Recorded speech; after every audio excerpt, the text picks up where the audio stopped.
公元907年，宣武军节度使朱温篡唐，建立后梁。统治中国289年的大唐王朝正式灭亡。自此，中国历史进入了纷乱不休、民不聊生的五代十国时期。公元923年，河东节度使李存勖攻灭后梁，建立后唐。短短13年后，新的河东节度使石敬瑭以割让燕云16州为代价，向契丹借兵，攻灭后唐，建立后晋。石敬瑭为了得到契丹的支持，不惜拜比自己小10岁的契丹主耶律德光为义父，成了遗臭万年的儿皇帝。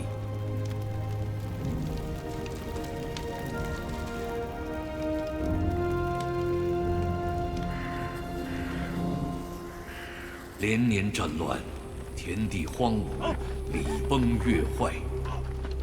后晋天福年间，关中大旱，饿殍遍野，征粮的铁蹄踏破村落，如同诗人韦庄诗中所记：“6军门外已将湿，100万人家无一户。”当义军节度使张彦泽太尉军命，安定县所进诸户，每户数均资1担，粮食不够，用肉来凑。不要！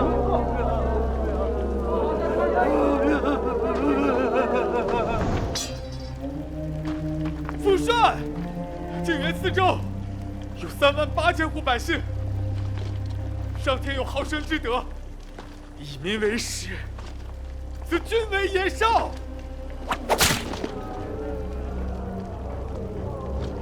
没用的货，老子咋养出你这样的窝囊废？你杀还是不杀？再不杀，老子就杀了你当军粮。儿子的命是父亲给的，父亲要杀就杀，只求父亲能饶了这些无辜的百姓。大郎，你既见不得他们吃别人的肉，便割了自己的肉，喂饱他们。佛祖，我儿慈悲，欲效仿你，割肉以示同袍。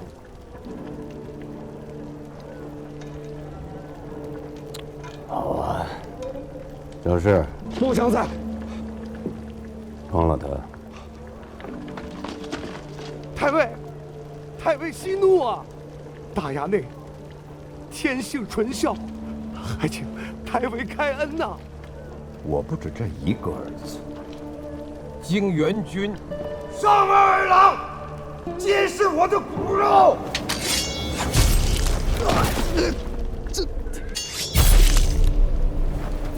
谁饿死我的骨肉，我便磨碎他的骨头，做军粮。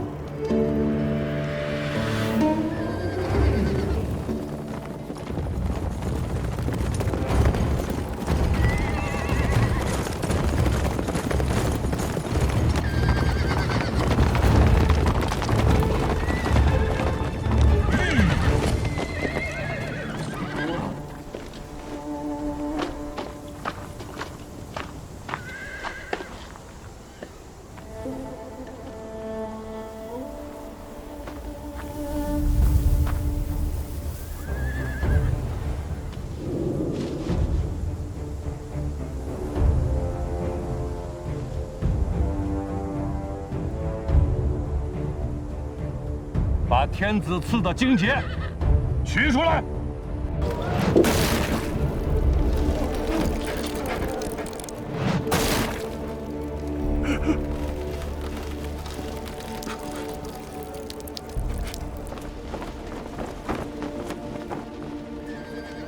军中只听得太尉军令，听不得其他。如今太尉不在营中，便是天王老子来了，也得在这儿乖乖候。还请这位兄弟知晓通报，侍卫亲军副都虞候赵弘金持节在此，只为提调张义军、节度长书记张氏回宫勘问。天子诏令，不得轻忽啊！天子，他说天子，认识吗？认识。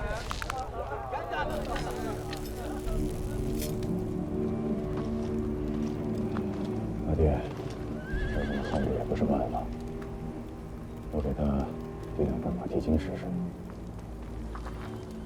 大郎，这是一镇节帅的原文，不可孟浪胡闹。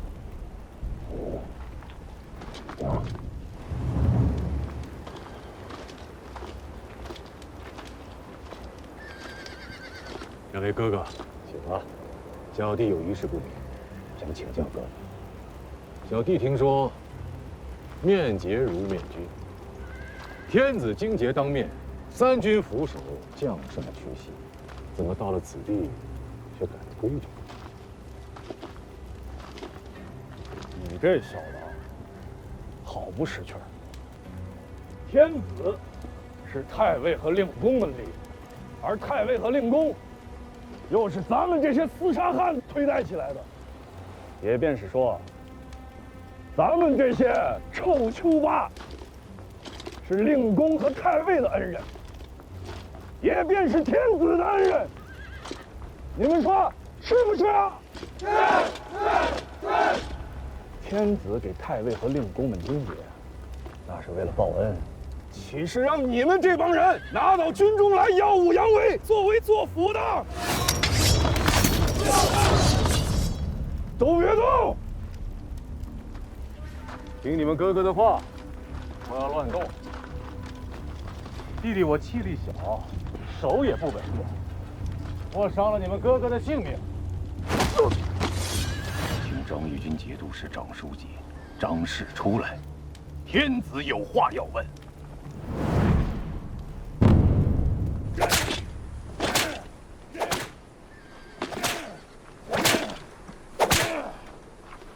不知天高地厚，不长这个东西。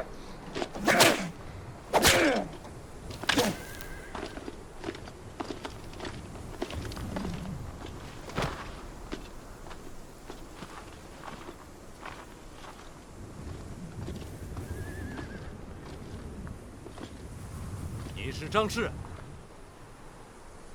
你的密奏，朝廷已经收到了。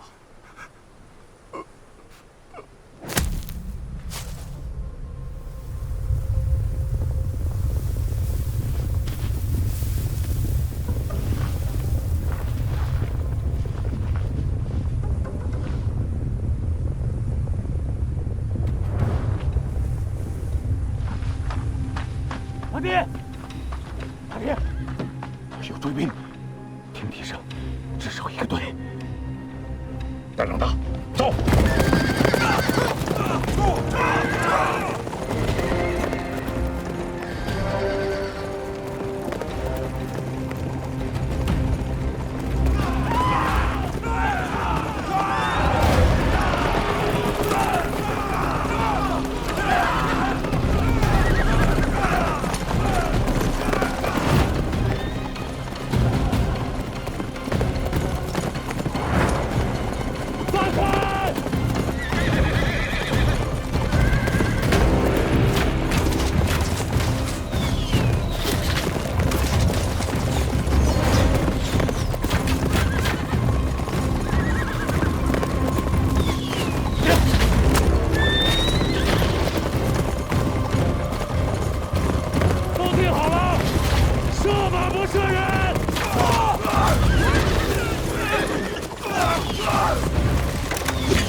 我是侍卫亲军马步军副都虞候赵弘殷，回京复命，速开城门！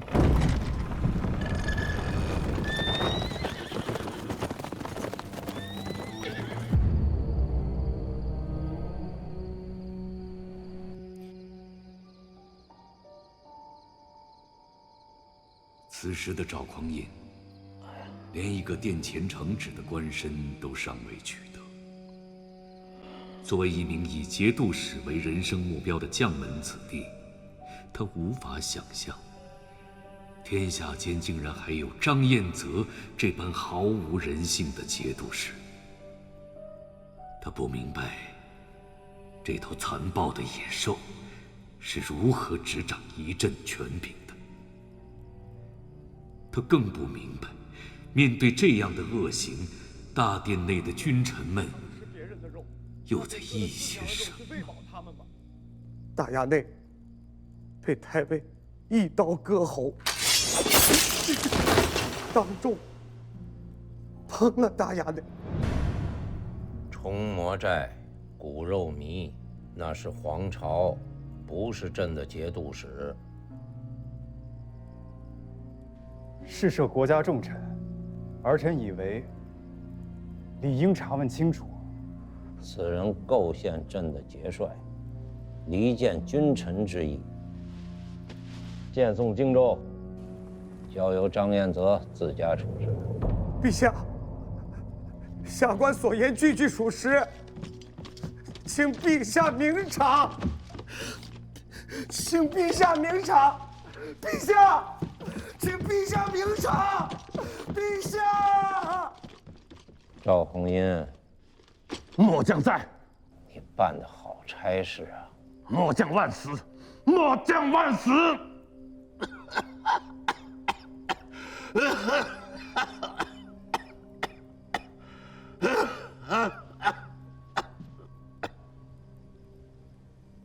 你也是同光元年当差的老人了，罢你为指挥使，留侍卫亲军司听令。谢陛下。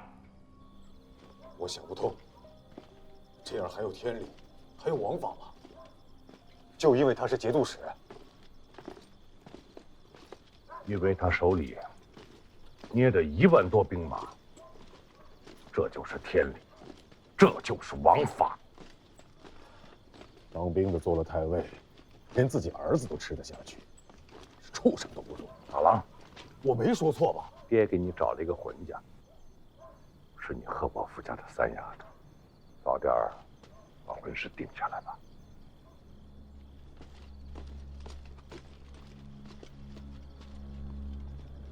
朕一向诚信守义，契丹出于道义救了朕，那朕就应该诚信守约来报答。现在安重荣要打契丹，是想陷朕于不义，这仗是不能不打了。兵马未动，粮草先行。顺国节度使杜重威境内扩谷得100万户，只上报30万，其余皆入私囊啊！吴越国的共赋已经在路上了。对，朕还有吴越国。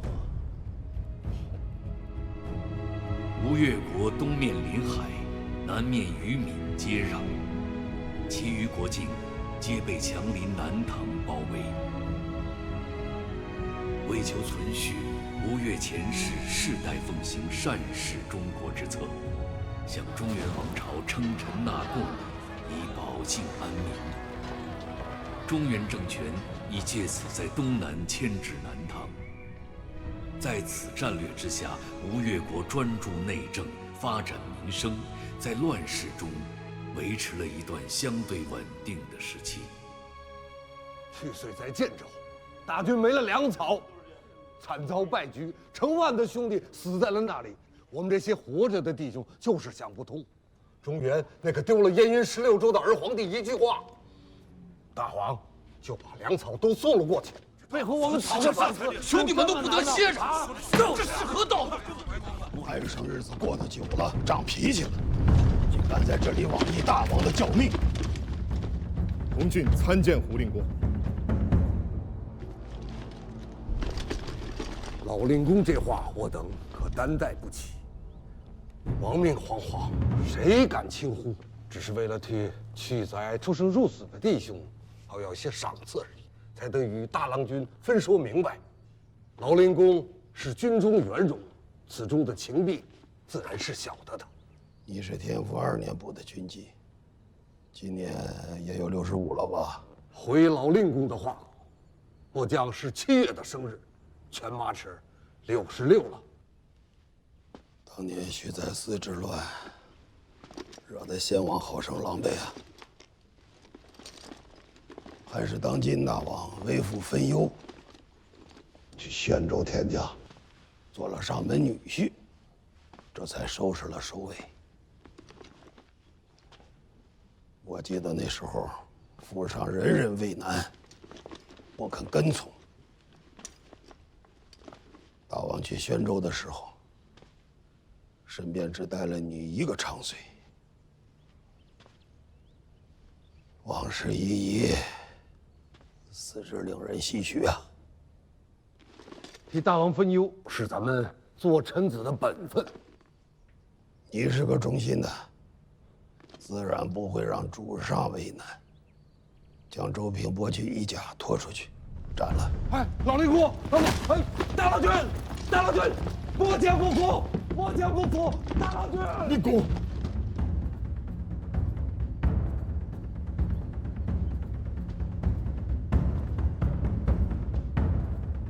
军中这些囚霸，畏威而不怀德，承平日子过得久了，难免被拦懈怠。令公他这……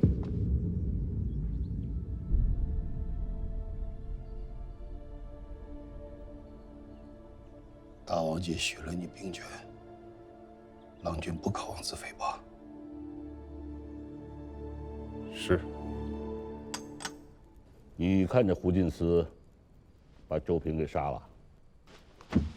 事情发生太突然，儿臣来不及阻止。周平当年跟着孤去田家的时候，孤曾允诺过他，若是能活着回去，此生定护他周全。周平聚众讨要赏赐，祸乱军心。吾素望遗训，勿伤手足。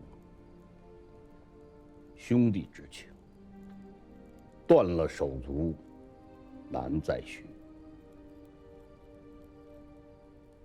传我的令，开内库，厚葬周平，连夜补发赏赐。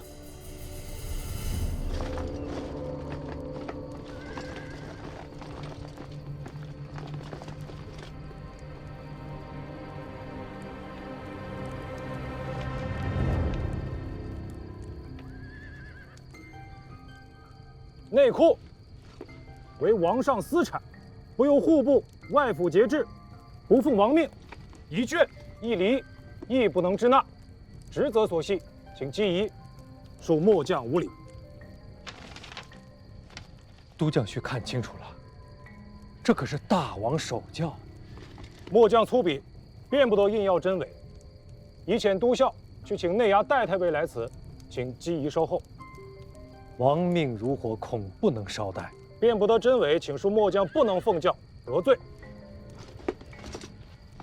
戴太尉不到，但有一人进得门前10步，就地格杀。到。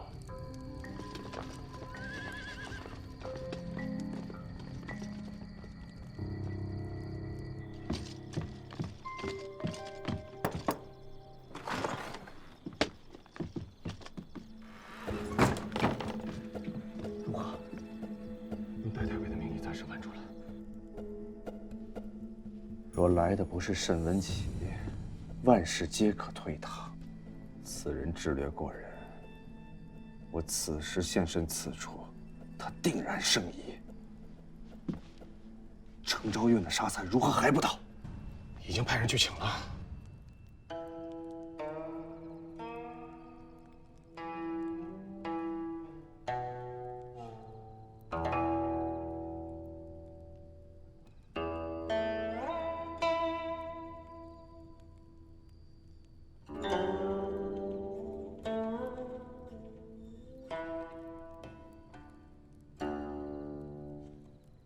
事发猝然，都将都监潘东主如大汉之盼甘霖，还望东主随下官速速进宫。库里没有足数的纯色绢帛，我去了也变不出来。东主，此事干系天大，若被人揭了盖子，不要说下官、都将、都监，便是几位太尉都难逃罪责。都将何能独善其身？纯色的不够，杂色的凑齐便是。去吧。那杂色的能凑齐吗？菲律和殿庆都凑上的话，当时能凑齐。只是那还只是个屁呀！现在都已经火烧眉毛了，哪还有那么多顾虑？打开药饼、药丁、药物3间库房，准备好木箱子。诺。